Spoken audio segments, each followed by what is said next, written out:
I'd like to begin with a bit of a long quote, and it's actually one that many comrades on the left, when they're talking about Ireland, talking about Marx, would refer to. In fact, in one of the sessions yesterday, Jerry referred to it. And it's from a letter that Marx wrote to Ludwig Kugelmann in November 1869.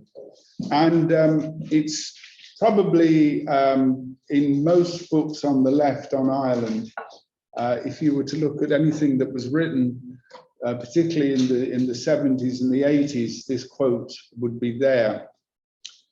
I've become more and more convinced, and the only question is to drive this conviction home to the English working class, that it can never do anything decisive here in England until it separates its policy with regard to Ireland, most definitely from the policy of the ruling classes, until it not only makes common cause with the Irish, but actually takes the initiative in dissolving the union established in 1801 and replacing it by a free federal relationship. And this must be done not as a matter of sympathy with Ireland, but as a demand made in the interests of the English proletariat. If not, the English people will remain tied to the leading strings of the ruling classes, because it will have to join with them in a common front against Ireland. Every one of its movements in England herself is crippled by the strife with the Irish, who form a very important section of the working class here in England. The prime condition of emancipation here, the overthrow of the English landed oligarchy, remains impossible because its position here, the English landed oligarchy, cannot be stormed so long as it maintains its strongly entrenched outposts in Ireland. But there, once affairs are in the hands of the Irish people itself, once it is made its own legislator and ruler, once it becomes autonomous, the abolition of the landed aristocracy, to a large extent the same persons as the English landlords, will be infinitely easier than here. Because in Ireland, it is not merely a simple economic question, but at the same time, a national question. Because since the landlords there are not like those in England, the traditional dignitaries and representatives of the nation, but its mortally hated oppressors. And not only does England's internal social development remain crippled by her present relations with Ireland, her foreign policy, and particularly her policy with regard to Russia, and the United States of America suffers the same fate. So in fact, I could probably end now, and that sort of encapsulates quite a lot of what I want to talk about. And that's the position that most comrades, I think, would remember: complete separation and the importance of the Irish question, not simply because of Ireland itself, but because of Ireland's relationship with England. Marx is using England there to really mean Britain, although often in an Irish context, England is sort of separated from Britain, in that many Irish people would still, or did certainly in the 19th century, talk about their landlords and their oppressors as England rather than British. That's a later distinction, but we can perhaps get into that later on. The other issue is, of course, the relationship between events in Ireland and that international context that Marx brings in right at the end in reference to foreign policy.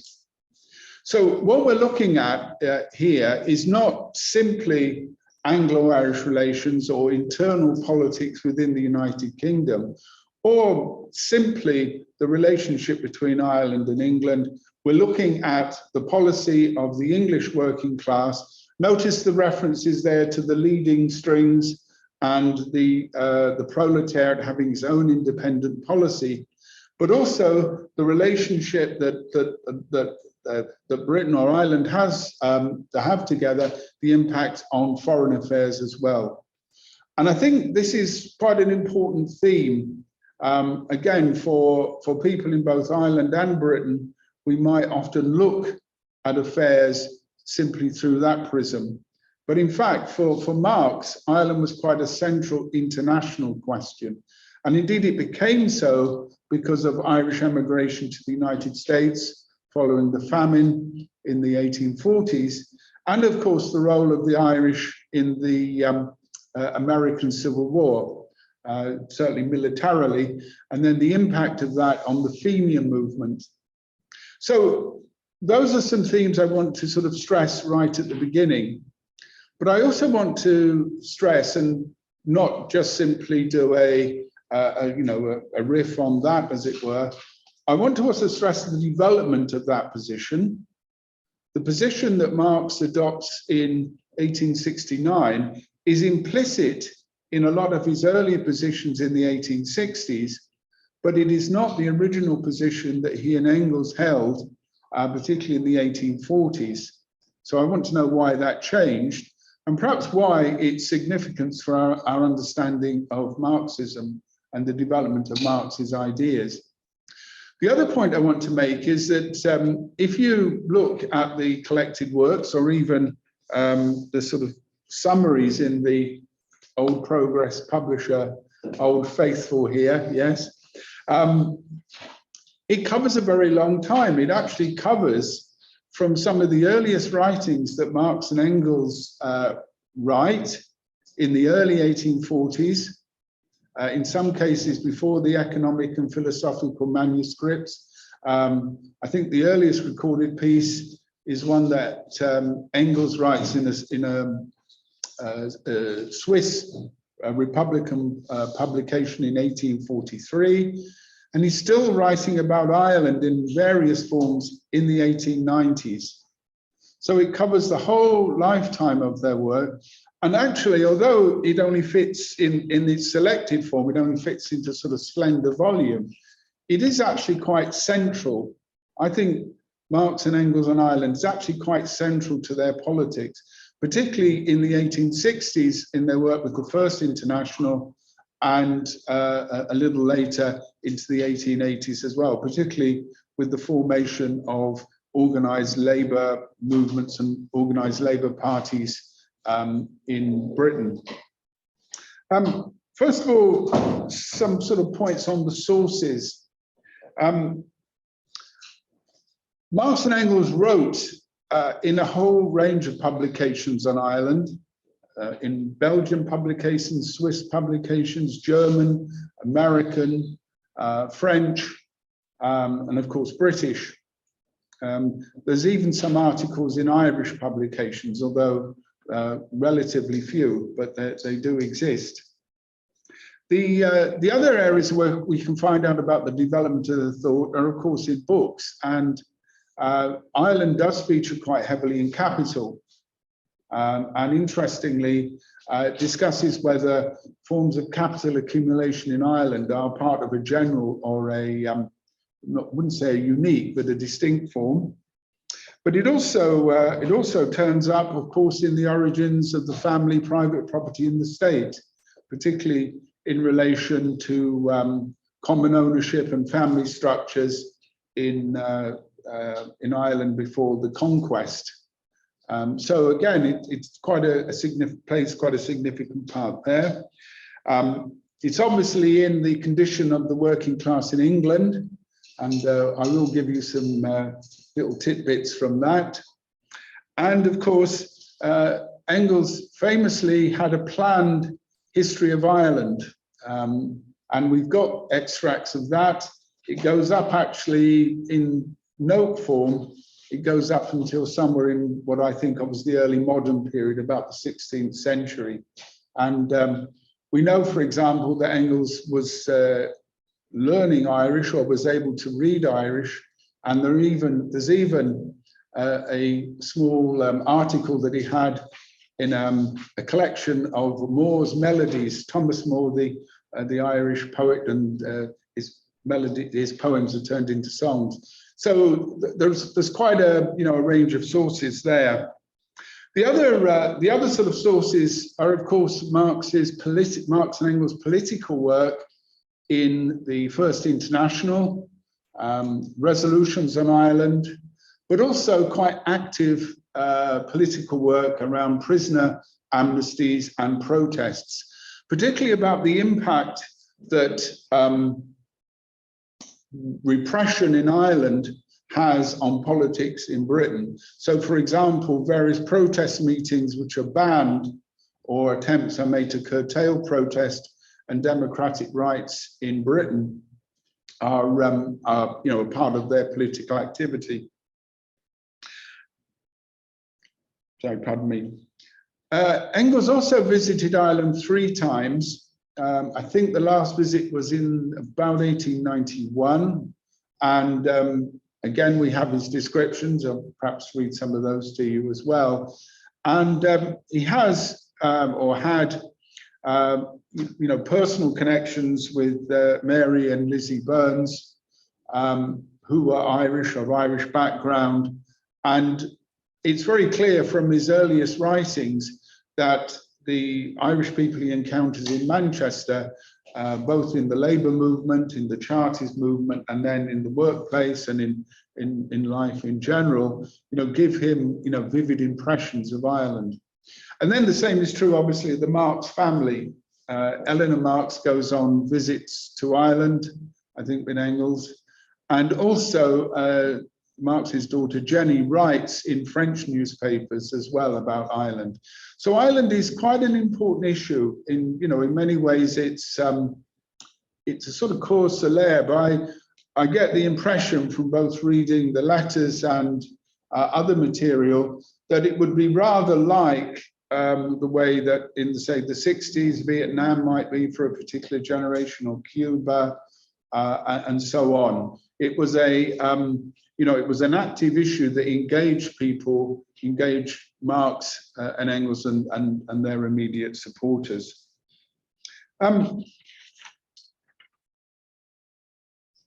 I want to perhaps talk about the earliest writings and to try to indicate what I think Marx and Engels' position is on Ireland.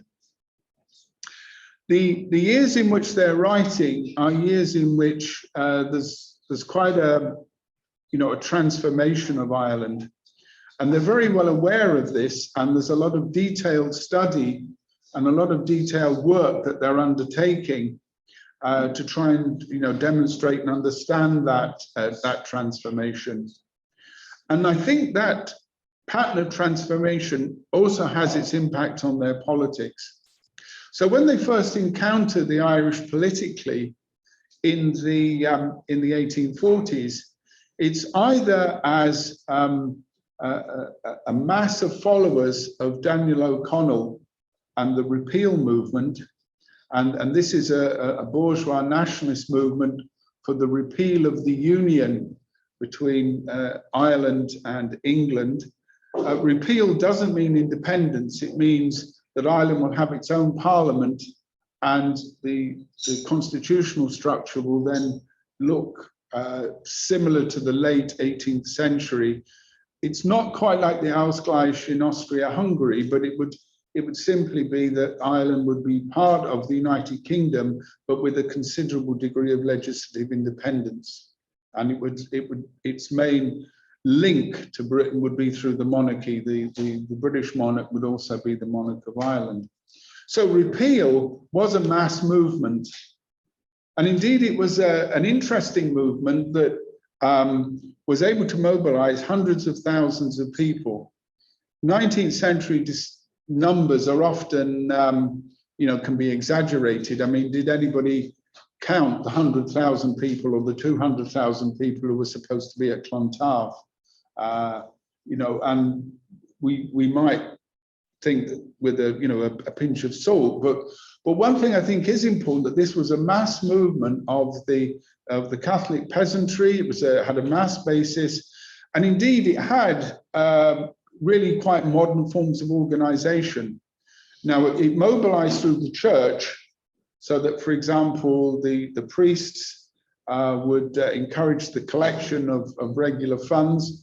Coming out of Mass on a Sunday, you'd put your money into the basket, and there were organized branches, and it had very much a sort of modern format.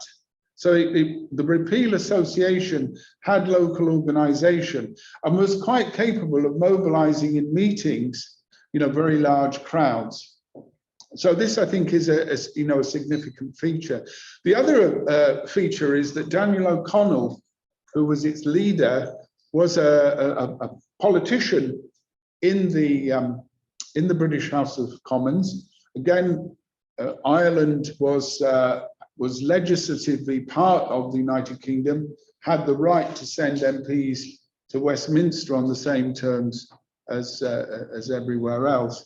And O'Connell was part of that Catholic bourgeoisie, which was arguing for concessions within the United Kingdom. O'Connell's quite an interesting figure. He has considerable links with the continent. He was a student in France just before and during the revolution. So he's really quite anti-revolutionary. He's also from a native Irish-speaking background. Irish is his first language, but he also makes the pragmatic decision, like many of the Catholic bourgeoisie, one, to go into the law, and the other thing, to use English, and like the Catholic Church in Ireland, to encourage an integration within what you might think of as a sort of English-speaking and, quote, modern economy. O'Connell, for example, in Parliament is, very much aligned with the Whigs. And, in that sense, he's also a wheeler and dealer. And this is where Marx and Engels come across him. They come across him with a group of Irish MPs who nicknamed the Irish Brigade. That's partly after the historic wild geese, Irish people who fought in the French royalist armies, but also because they formed a bloc and they attempted to extract concessions from the British Parliament. The concessions usually began with themselves, usually jobs, judgeships, appointments in the administration.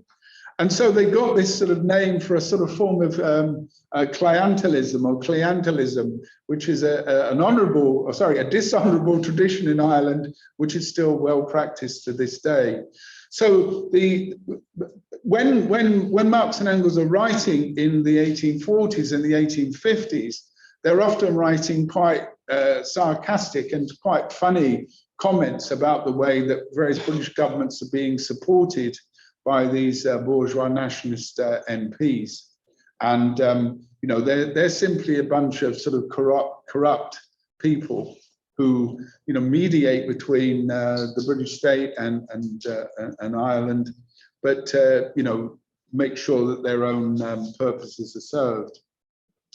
But the decisive turn, which we can see in the writings, and indeed, when Marx writes a speech in 1867, around the time of some executions of 3 Fenian activists in Manchester, he's already drawn up a sort of framework of why he thinks politics in Ireland had changed.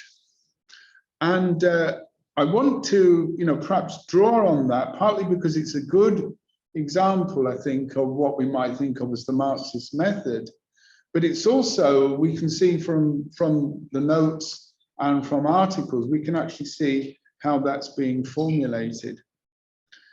What I think begins to change Marx's view both of Ireland's potential as a revolutionary centre and indeed the nature of Irish politics are a number of developments, some which are in a sense objective economic developments, but others are clearly political reactions to that. Ireland's economic and social relationship with Britain is in many senses that of a dependent colony. Indeed, I think Marx and Engels are some of the first people to popularize the idea that Ireland is England's first colony. So economically and socially, although part of the United Kingdom, it has a very different economic and social structure. And much of that is historically determined. Put in its simplest form, although Marx and Engels do write extensively about this, is a product of the conquest period, particularly in the 16th and 17th centuries, which sees native landowners displaced and their replacement by what are referred to as English landlords, although the modern fashion in Irish historiography is to refer to them as Anglo-Irish.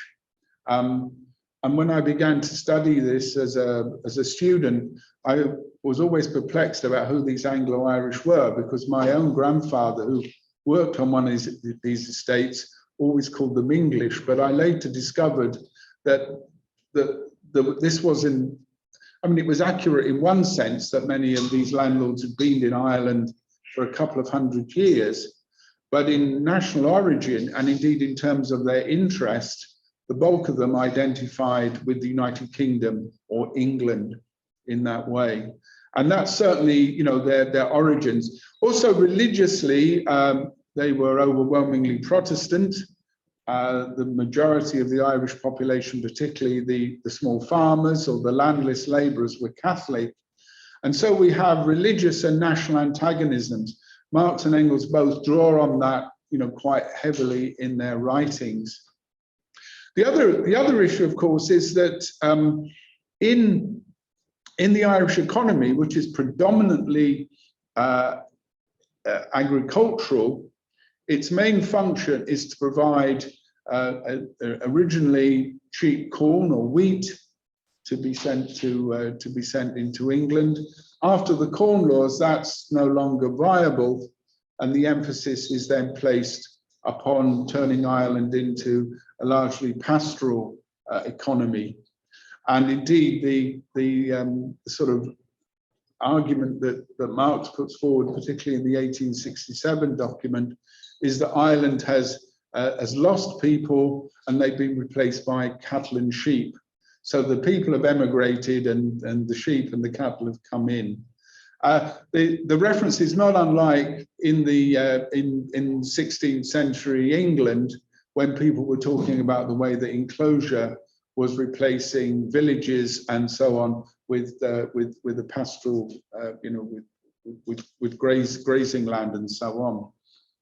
Now, if an observer would probably notice the key difference between large parts of Western Europe, not necessarily Eastern Europe, and there would be similarities, I think, in some of the landholding systems, say in East Prussia, Silesia, and parts of the Austro-Hungarian Empire. What I think you would notice in Ireland was the rather weak numbers of sort of middle farmers, a sort of agricultural farming middle class.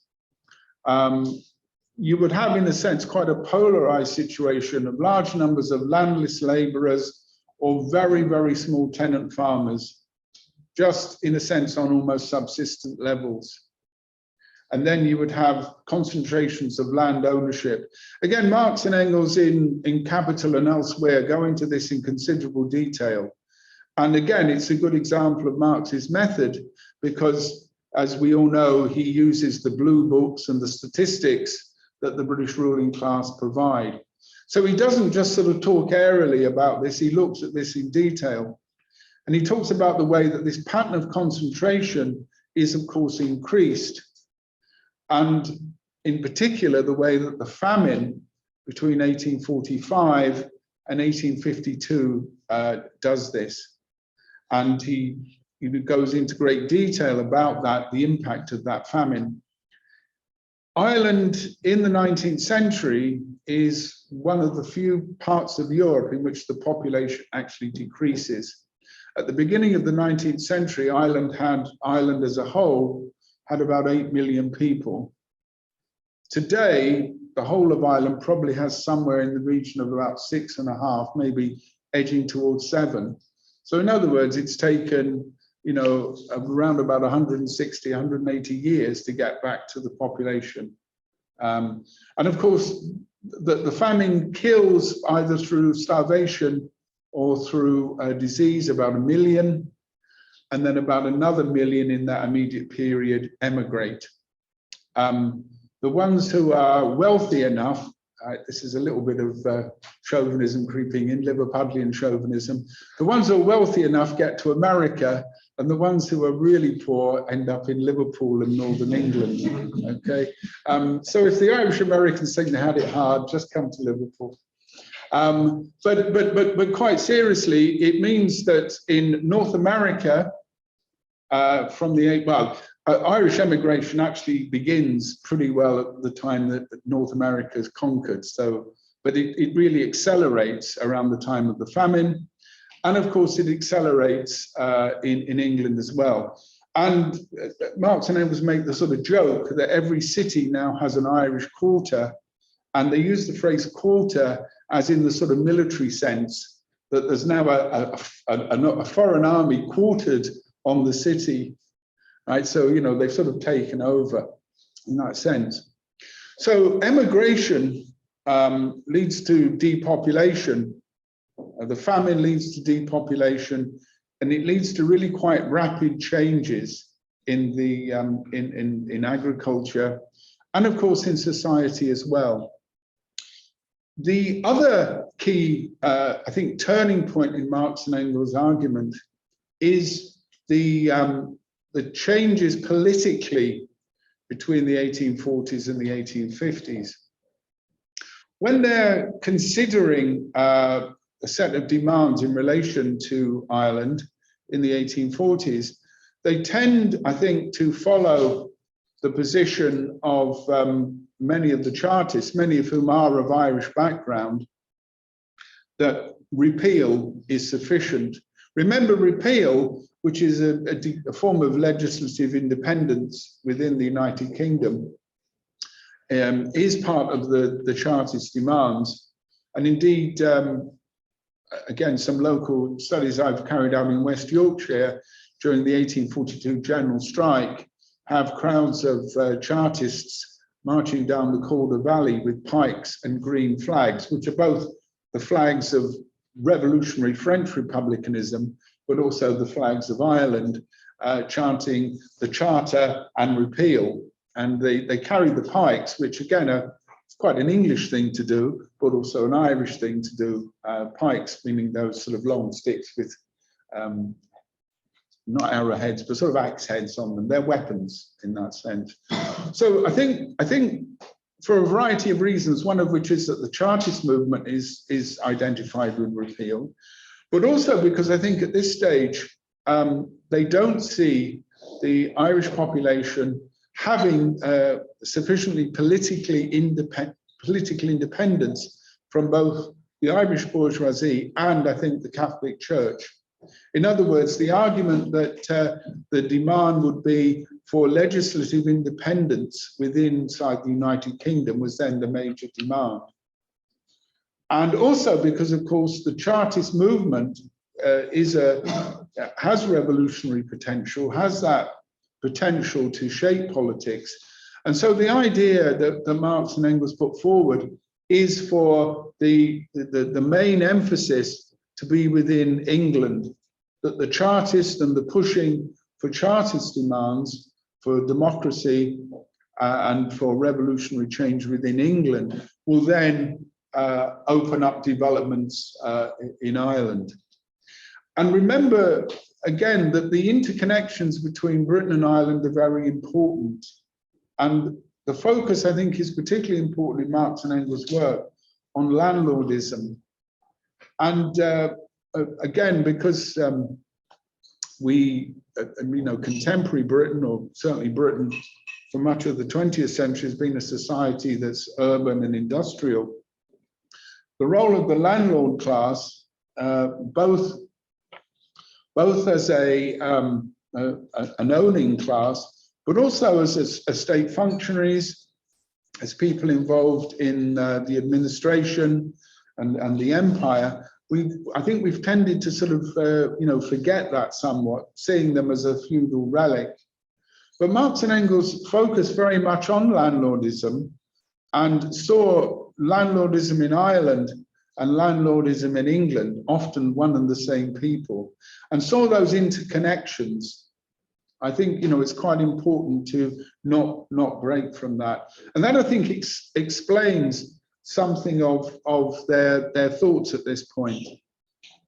However, with the decline of Chartism, I think that there is a period of some hiatus in both Britain and Ireland, and Irish politics in particular drift on in their semi-corrupt way, with bourgeois nationalists again attempting and being quite successful. Many of them become attorneys general.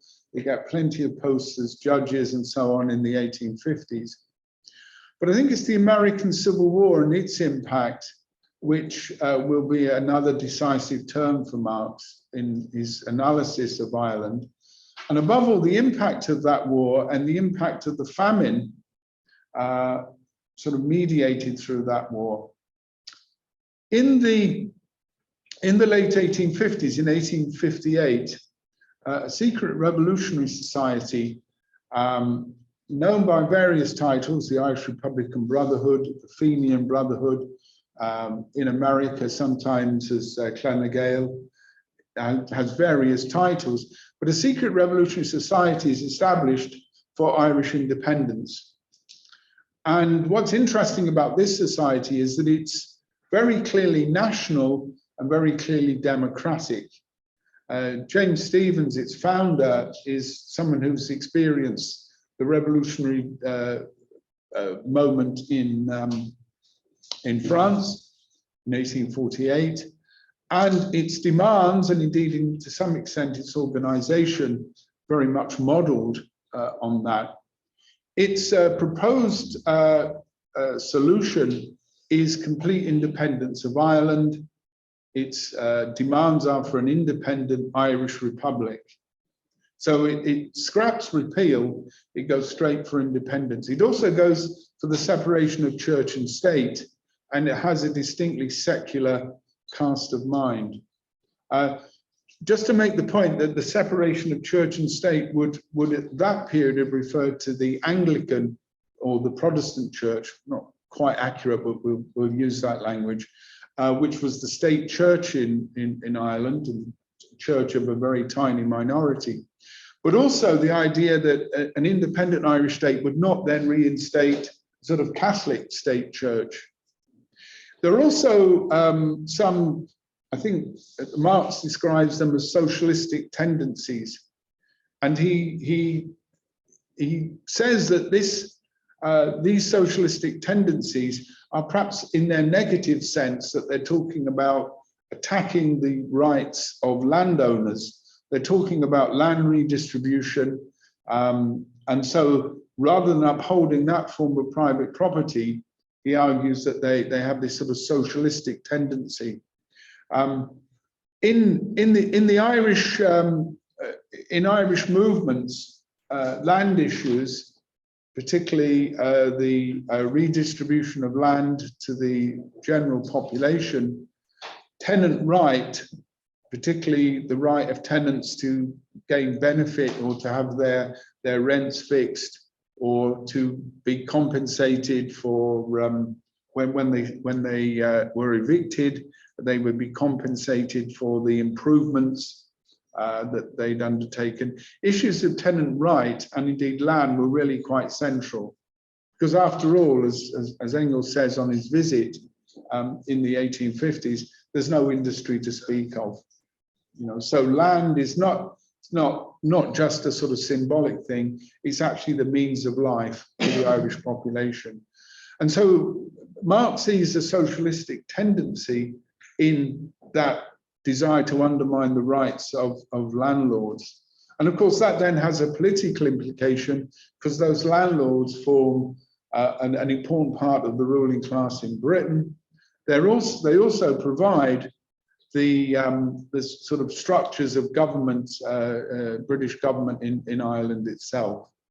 So striking at the landlords and the land question is, as Marx constantly stresses in the 1860s, is really quite central. And that's why he sees it sort of a new development. So the repeal movement was ostensibly political, in which the Irish bourgeois nationalists played with forms of national independence and saw the mass of the population as followers. They were mobilized, but they had no independent position. He sees in these movements, forms of independent organization. He also points out that the social composition of the Fenians is often of a lower class, lower middle class. Spends quite a lot of time looking at this and pointing out the character of this movement. So this is clearly a very different movement from anything that's gone before. The other element that he stresses is new is, of course, the American Civil War and the fact that Irish Americans now are a significant political force. And of course, they're really very significant in terms of Fenianism. The Fenians can organize openly in the United States, and by organizing openly, I mean they can form an armed grouping. And indeed, I think in the 1870s and maybe the 1880s, they did launch armed incursions into Canada. The Battle of Ridgeway comes to mind. And there were, of course, other Fenian schemes. The one that I particularly like is the Fenian submarine, which is to have a submarine going around the world attacking British shipping. And it isn't quite as daft as it sounds, because some of the designs were later taken up. But that form of unrestricted submarine warfare had to wait a little later. But the point was that the Fenians could openly organize as a mass movement in the United States. And there was also a degree of political support there. The tensions between Britain and the United States, particularly in the Civil War and in the years after, gave a certain degree of political leverage. And indeed, one Fenian strategy was to try to exacerbate that tension and try to get a war between America and Britain. Because again, the argument was that if Britain is engaged in a war, this gives the Irish population an opportunity. The old adage that England's difficulty is Ireland's opportunity, was sort of taken to heart. Now, the Fenian movement was in many ways a military failure. Not many ways, it was a disaster. Its attempted uprisings in March 1867 in Ireland itself were pretty disorganized. There were a couple of skirmishes, one outside Dublin on Tala Hill, which I think around about 12 people died on. And then there's another one in West Cork, I think in Kilmallock, and also in Kerry on the borders with Cahasibeen. At least that's what the ballad says, as I remember.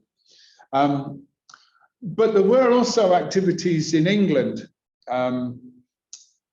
Again, one of my students did a research project on this, which was an attempt by the Fenians in Lancashire to seize Chester Castle, which was a major arms store, get the arms onto a train, and then take the train along the North Wales line, capture a ship in Holyhead, and sail it into Dublin. Now, before you laugh at this, a similar escapade had been tried in the American Civil War, where, for example, a train had been captured, I believe, in Tennessee, and I'm trying to remember the railway routes, but it went down into Georgia, a song there, I think. It went down into Georgia and then up in towards North Carolina. And it was a sort of raid on a train. And the sort of guerrilla, the Union guerrillas were attacking things on the way. So it had been tried before. And remember that many of the Fenians had been veterans of the American Civil War, and many of those came to England and were participating in these activities. Also, a young Fenian, Michael Davitt, who would later go on to be prominent in British Labour history, also took part in the attempted raid on Chester Castle. And they're still dredging the pistols, and they all turned up with pistols, And when they saw the police waiting for them at Chester railway station, they dumped them. There's a sort of river that goes around Chester. So it's all getting rather parochial, so I'll perhaps move on. But it's a sort of an interesting point about the support that the Fenians had in amongst the Irish population in Britain. And of course, this type of support is then revealed when there is the execution of the Manchester martyrs in November 1867. And that, in the phrase that Marx applies, it gives the movement its martyrs. And the demonstrations, both by Irish people, but perhaps more importantly, demonstrations about the treatment of prisoners and the mobilization of a campaign about the prisoners becomes, a very important issue for the First International. So the Irish movement is some of the first sort of mass politics that campaign around amnesties, that campaign around prisoners' rights, but in particular, drawing attention to the hypocrisy of bourgeois politicians like Gladstone, who are locking people up in England, but a few years earlier had visited political prisoners in Naples. And Marx and Engels in their writings, and indeed in their speeches, are contrasting the treatment of Ireland and Irish revolutionaries with the sort of rather sentimental view of that many people in bourgeois society had of political prisoners and revolutionaries for freedom. He contrasts what he calls official England's view with the reality.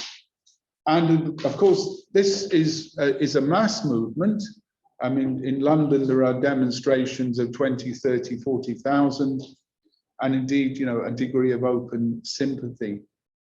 But of course, the big problem, and this is where the quote from Kugelman is so important, the big problem for Marx is to reveal that the interests of the Irish movement and that of the English working class are actually the same.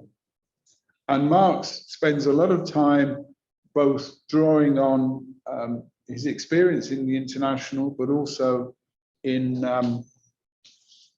wider society, of the chauvinism and the deliberate attempts by employers and by others in official society to exacerbate divisions between the Irish and the English. Some of the earliest writings of Marx and Engels talk about the way that the Irish, when they emigrate, occupy some of the lowest quarters in the cities, and it's probably some of the less flattering analyses that Engels and others have of both the Irish propensity to live in squalor and often to talk about their national characteristics as sort of rather free spirits who don't subscribe to discipline. And there's a certain amount of Victorian national stereotype in there. And what Engels does particularly is talk about the way that Irish emigration will have an impact on the wages and the living standards of English workers, and in particular the deliberate strategy of using Irish workers as cheap labour. And indeed in some famous disputes, not just of sort of natural emigration, as it were, but of Irish people being imported as strikebreakers, quite common in the northeastern coalfields, and I would suspect in Wales, to use Irish people as strikebreakers. But of course, within a generation or two, those alien strikebreakers have been absorbed into Welsh society. And as we can tell by the names of people, they will go on to be leading militants in the trade unions. So that sort of focus on the potential divisions, but also the national antagonism and the national and maybe the religious antagonism as well. 19th century England was still officially a Protestant society, And although there had been Catholic emancipation since the 1820s, there was still, I would think, a certain degree of official bigotry. So the Irish were not only seen as, coming here and willing to work less, they were coming as aliens. They were, different people. Many of them didn't speak English. They lived in areas all on their own, which were, of course, middens and, and so on. So the way that you could portray them was, as Engels said rather jokingly, as an alien army quartered on England. And again, the reports say of Irish emigration in Liverpool, which would have had the most concentrated emigration in that period, talk about the way that antagonisms of a racial and a religious nature were stirred up. And indeed, that will be the basis in the later 19th century, as indeed is the case in Scotland, and particularly in Glasgow, of antagonism between orange and green, the use of that sort of sectarian politics, particularly by the Conservative Party, which, even into the 20th century. So the Conservatives in Liverpool in the middle 1970s, I wish I'd kept the leaflet, but the leaflet said vote Conservative, Protestant, and Unionist. So that was still a factor in that way. So the divisions and the use of those divisions, I think, is is an important feature. So the explicit support for Irish independence, the complete separation, runs counter to much of both official British society, which sees Ireland as irredeemably backward, the Irish themselves as being incapable of governing themselves, as being nothing more than ignorant peasants, who then, when they come to England, sort of just seem to get worse.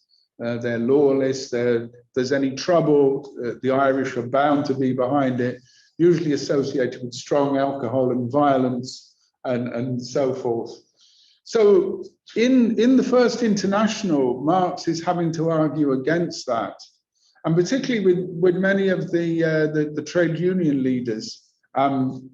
He has a particular eye for George Odger and Thomas Mottershead, who he calls Muddlehead, for their chauvinism, both, for example, in opposing the rights of Irish people to organize separately within the International, but also because they have a particularly chauvinistic attitude towards the Irish, not just as workers, but also in a sense as Englishmen, that Ireland couldn't possibly be independent because, of course, it would be a threat to England. Not only could the Irish not govern themselves, but if left to themselves, they might do all sorts of things which were against English interests.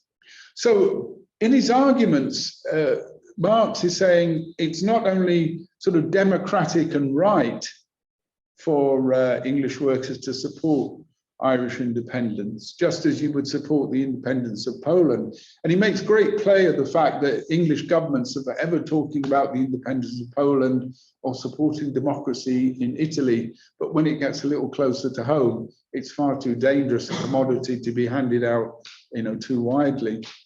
But he's also, I think, arguing that all the time that British workers or English workers are sort of tied to their ruling class, they go along with the strategy and the interests of the ruling class in relation to Ireland, then they will with other things as well. And this, I think, does lead us back to a theme that I think Jack made the point in the opening of the sessions, that Marx is arguing for a distinctive, independent, working class position, and saying, as it says in the letter to Kugelman, not to be led by the strings of the bourgeoisie, not to allow themselves simply to follow on behind what liberal or conservative politicians are saying. And that in particular, the enemy in Ireland is the enemy in England, and that's primarily landlordism, but capitalism more generally. So it's in the interests of British workers to support the Irish movement There's another feature as well, which I think is significant, which is perhaps what I'll wind up on. And that is that Marx sees Ireland as being central to world politics. Now, of course, Irish people have always thought this, you know, it's so self-evident, but I think it does perhaps need a little explanation, and that is that it's central to world politics because of its relationship with Britain, and that in particular, Britain is, in Marx's phrase, the metropole of capital. What happens in Britain affects the rest of the world.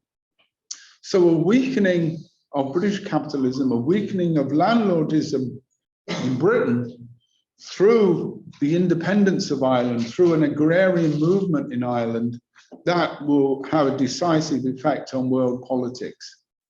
And so he sees that as being quite a central issue. So far from being peripheral, far from being a little local problem out on the edges, which again, you know, for many people in Britain, Ireland, you know, has that appearance. For Marx, it's actually quite central in that way. He also, I think, talks about the fact that his earlier position, which sees, in a sense, the more advanced English movement, you know, carrying out the functions of revolutionary democracy in Ireland. He reverses that simply because the Irish have shown, and were going to show, say in the 1880s with the Land League, which is another mass movement, another mass agrarian movement, were going to show their revolutionary potential. But also because he says this must be the task of the Irish themselves, that British workers can agitate for legislative independence. They can call upon their state, they can fight for Irish independence. But the agrarian revolution has to be the work of the Irish themselves. So far from, in a sense, seeing Ireland as an adjunct to Britain, which its politics and its earlier social development might well have encouraged, this now, in a sense, reverses that. It also, again, using some of the language of the 19th century, the Irish are often seen as a sort of revolutionary leaven that can sort of spark up the rather more stolid Anglo-Saxon.